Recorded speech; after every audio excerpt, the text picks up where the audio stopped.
You're now watching Sports Bettor's Paradise on the Bet Rivers Network. Jimmy out along with Paul Stone here in the Sports Bettor's Paradise. It's bowl season. Let's get right to it. The New Orleans Bowl, Thursday night standalone game, the only game on the Thursday card. Georgia Southern, 6.5, 48.5 over Sam Houston State. Remember when we were doing the conference previews a couple of summers ago? So Sam Houston State, that's a tough jump up. But, man, this coach, he's used to winning.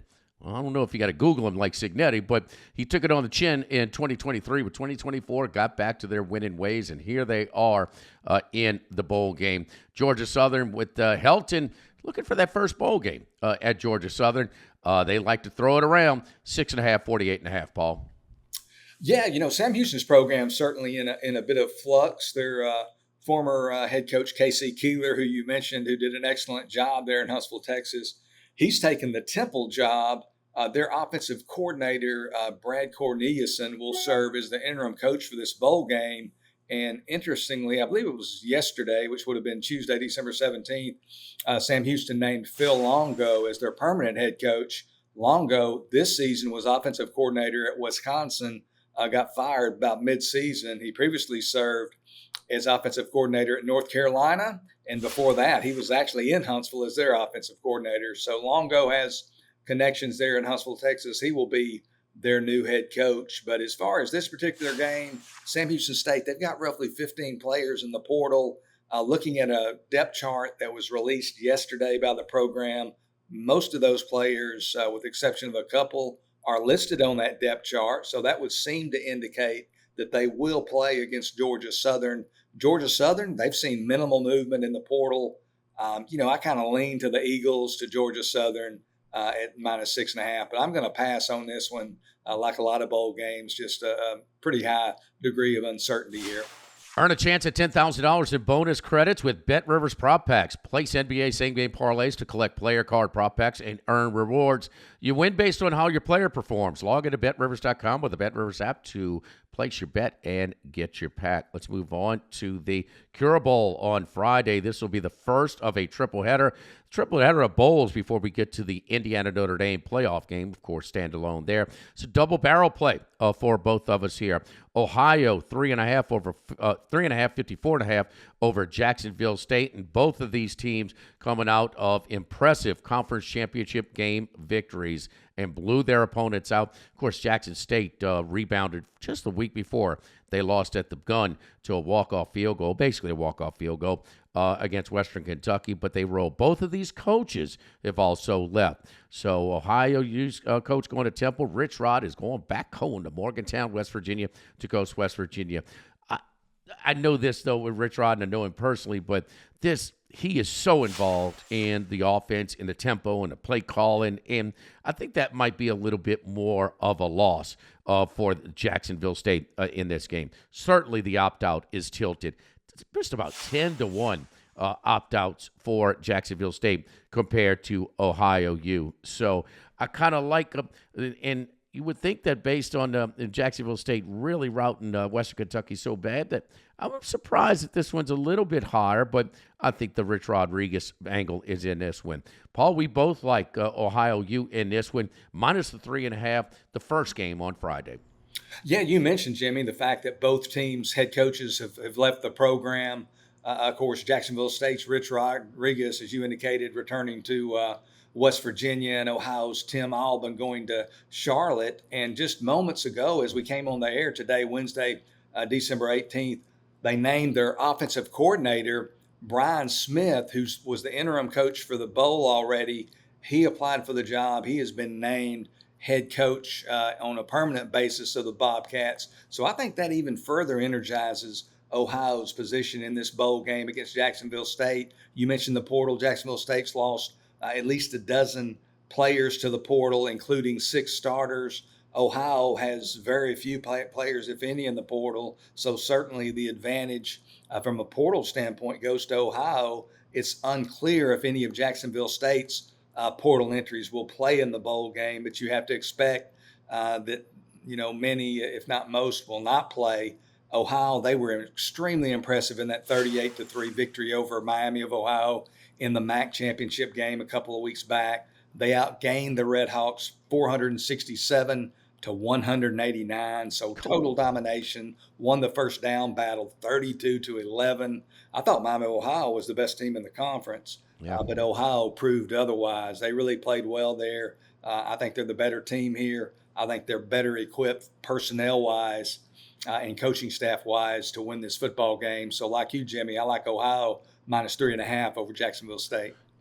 This is a lot of times this is a mistake by administrations or an athletic director to just promote within because the players want an assistant to take over for the departed coach. They want somebody that they know. Of course, that's always the case, and more times than not, that's a mistake. But bowl season handicapping is certainly different, and keep the guys motivated so they're participating in the game, one. But also, I think for this bowl game in this situation, a lot of bowl situations that aren't playing for, in the playoff itself, I think it's a positive mood for Ohio's situation here to have a guy that they're motivated. You're trying to handicap motivation for these teams, and if they win over and the administration gives them what they want, that's certainly to keep them motivated within the roster. So both Paul and I with a double barrel pick on Ohio U. Don't forget our friends over at Bet Rivers. Players can play same game parlays on college football and NFL games to earn squares. Our exclusive squares game offers additional chances at profit boost, bonus bets, and many $10,000 jackpots. Visit BetRivers.com or the Bet Rivers app for more details. Let's move on to the Gasparilla Bowl, second game of the Friday triple header, and Florida in Tulane. And what about the run that Billy Napier closed out the season with? Heck, man, 8 of the 12 teams don't have the wins. And 8 of the 12 teams in the playoff don't have the wins that the Florida Gators do this year. 13.5, 49.5 over Tulane. And, boy, Tulane was in position. They need a little luck. Had UNLV upset Boise State, they may have been that representative for the group of 5. Maybe it would have been tough to jump UNLV. They were ahead of them at the time. You look at the quarterback and look, Billy Napier, he survived. He also turned a recruiting class somewhere in the 70s or 80s into right around top 10 range, just in or just out of the top 10 based on the different recruiting services. And he kept his star freshman and highly recruited 5-star quarterback, DJ Lagway. And Lagway was a difference maker. Boy, we saw in Austin when they didn't have him. And look, he had an Ivy League transfer, but man, he was a difference maker. He's one of those guys, there's no way to prove it, but it sure does look like he inspires the rest of the roster when he's in the game. For Tulane, I'm a little surprised that Mensah, the freshman, what other freshman had the year that this quarterback did in college football? Duke was his best offer. I'm a little puzzled about that. I know some of my friends in the SEC, like Auburn and other places, are a little upset they didn't land him. But Mensah is out for this one, so is his backup. But another highly recruited player, and that is an Oregon transfer, and Ty Thompson, who does average over 6 yards an attempt rushing this year in relief role, and along with 6 touchdowns as well. He gets his chance against Florida.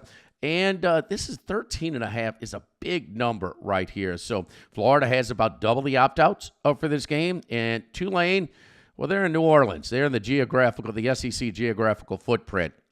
They're reminded over and over ad nauseum about the SEC's elitism, whatever you want. They will be excited to play against an SEC representative in this bowl game. I think this is too many. Listen, I understand. Well, Lagway's in, and some people bet. And listen, football is almost promoted like it's an individual sport sometimes. It's Brady versus Mahomes. No, it's the Bucs versus the Chiefs. But I understand. So Lagway in, Mensah out. Yeah, we're going to lay the points with Florida. Not here. I'm taking Tulane, which will be excited to play this game, which you always have to evaluate. How motivated is the roster? Tulane will be motivated. I think Billy Napier's team will be motivated too, but 13.5 is a lot in this one, Paul.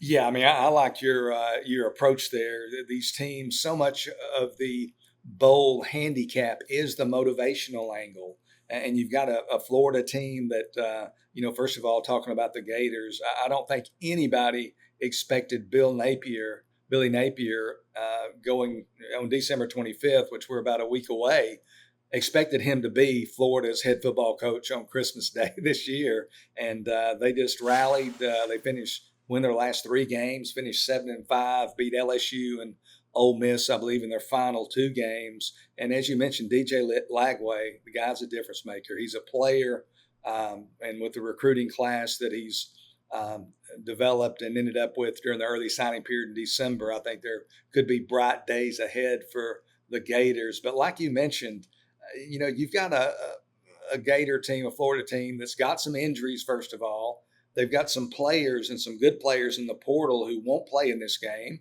And then they also have the further potential for some opt-outs, for some guys who will elect at the last minute not to play because of preparations and injury concerns revolving around the NFL draft. So Florida, a double-digit favorite against a team from the American Athletic Conference, like you said, that hears about the SEC ad nauseum. The motivation edges to Tulane. I think Florida's got much better talent, and it'll be interesting to see what Ty Thompson does at quarterback for Tulane. He was a highly recruited guy that Oregon signed out of high school.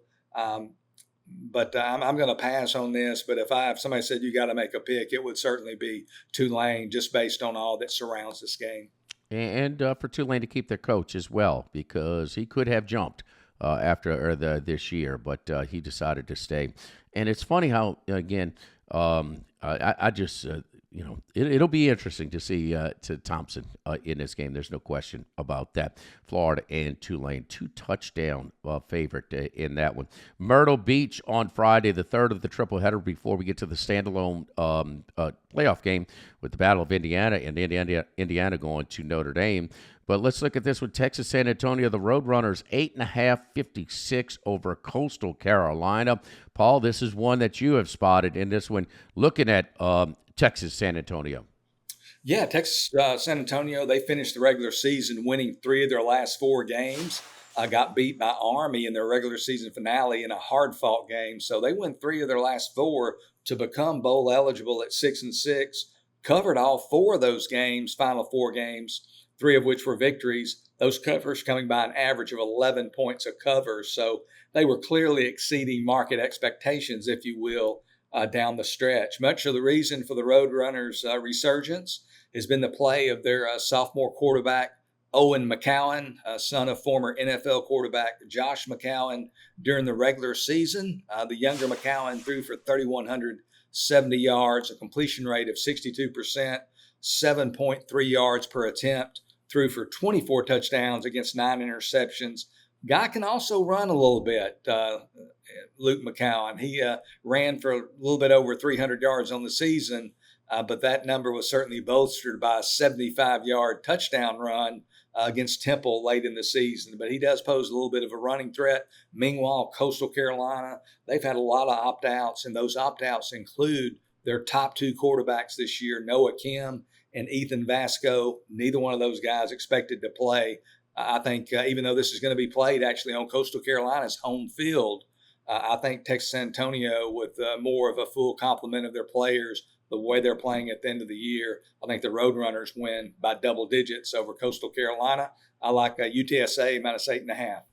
Another McCown, Owen McCown, out of Rusk, Texas. And so, after Frankie Harris played about 17 years in San Antonio, it's a little bit of a transition at the position, but he's under 200 pounds. So he's got a little, got to get on the training table a little bit. So when you see a guy that's not that big, but he can move a little bit. And he's had some big runs. In that Army game where they lost 29-24 in West Point, 3 turnovers to 1. So the turnovers really cost the Roadrunners in that tight game to close out the season. But you like to see a first-year starter on the improve at the quarterback position like you see him with the Roadrunners. Famous Idaho Bowl. Let's wrap around the weekend. Go to Monday, Northern Illinois.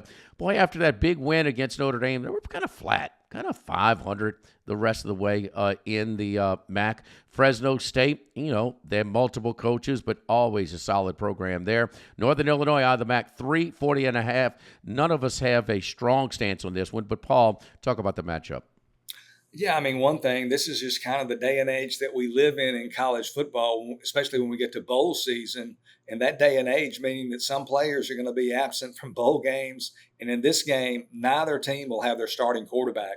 Mikey Keene of Fresno State, he's in the portal, has yet to identify his new destination. Meanwhile, Northern Illinois' quarterback Ethan Hampton, he went in the portal. He is pledged to play at Wake Forest next season, so he's not going to be playing either. And they had additional losses to the portal. And to kind of demonstrate the level of talent that they lost in the portal, Fresno State, they have a wide receiver who's now going to Arkansas. They have a linebacker headed to Auburn. So they've lost 2 players to SEC schools.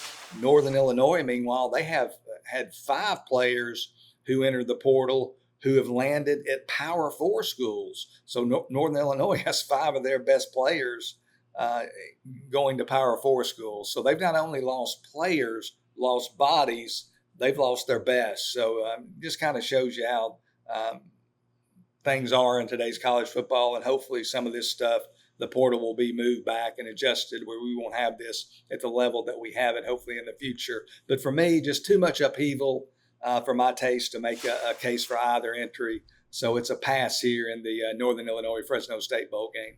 I'll just push back the start of the semester to Valentine's Day. Nobody goes to school anymore. You know, it used to be, Paul, when we had to see, okay, who didn't make their grades as we get the grades out in mid-December, who's out for the bowl games. Now it's just a transfer portal. One thing, this transfer portal, it's gotten a lot, kind of got a lot of criticism. It has really improved the grades of the student athletes. How about that? Nobody gets academically suspended anymore. Let's move on. Christmas Eve. Yes, indeed. You're watching Ralphie with the BB gun on the roll, or are you going to watch this one? It'll be 8 p.m. Eastern, Christmas Eve. San Jose State and South Florida going to Hawaii. What a trip. San Jose State, the real Coach K. Coach Nia Matalola from Navy, who had that great run the whole time. 4.5, 62.5 over the Bulls of South Florida. Kind of had an up and down year this year. They're right there in Tuscaloosa against Alabama, and then got routed in some other games. But they have been an interesting team. And, Paul, you're looking at the Bulls here on Christmas Eve in Hawaii Bowl.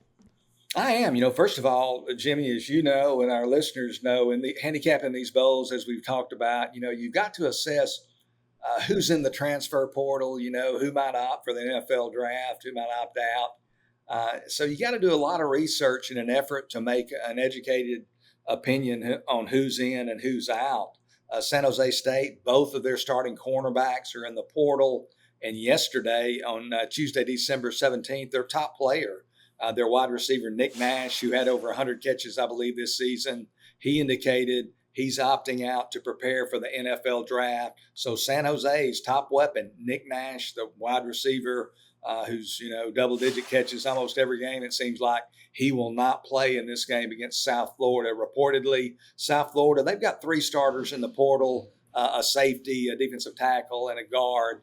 So not any, cluster-type losses there for South Florida. And I'm sorry if you can hear that. I've got some lawn work being done in the background here at the You got to take care of your lawn, Paul. But they're trimming something. But what I really like here in this particular game, Jimmy, and it hadn't really been widely reported. I was reading the Tampa Tribune yesterday, I believe, and their starting quarterback at the end of the year, who tremendous dual threat athlete, Byron Brown, threw for almost 3,300 yards last year, rushed for over 800, accounted for 37 touchdowns. He's not played since late September. He missed, I think, 8 games, been injured the vast majority of the year. He has been practicing, and it sounds like I'm fairly confident he's going to start, not only play, but he's going to start. And you talking about energizing an offense, Byron Brown is a spark plug. I think he's going to add, that dimension, multi-dimension to the Bulls offense. I made this number South Florida minus 2.5. So I'm really kind of confused that San Jose is the favorite. I looked at a couple of power rating systems that I use for comparison. One of them had South Florida 2.5 points higher than San Jose. The other one had South Florida 3 points higher than San Jose. We hear a lot about people talking about wrong side favorites, but I don't think they get it wrong very often. But I'm going to go out on a limb here and say that they got it wrong in this case. I think South Florida should really be favored.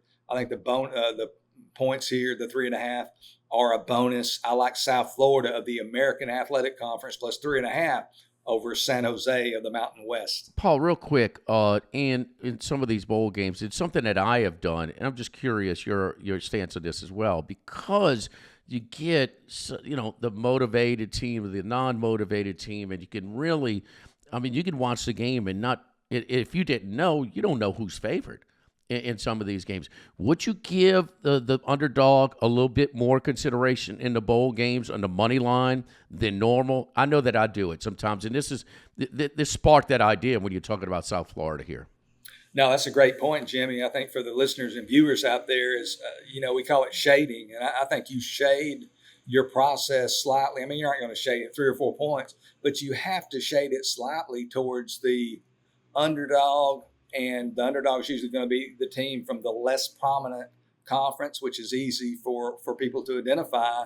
They didn't get recruited by that school usually. Sometimes they are in that region and they could have been a target, so they feel individually neglected. And collectively as a team, the underdog is going to have more motivation, and the favorite might just be there more or less for the vacation and the time off and the time away, staying up late and not paying attention and not having their full attention on the game. So that's a good point.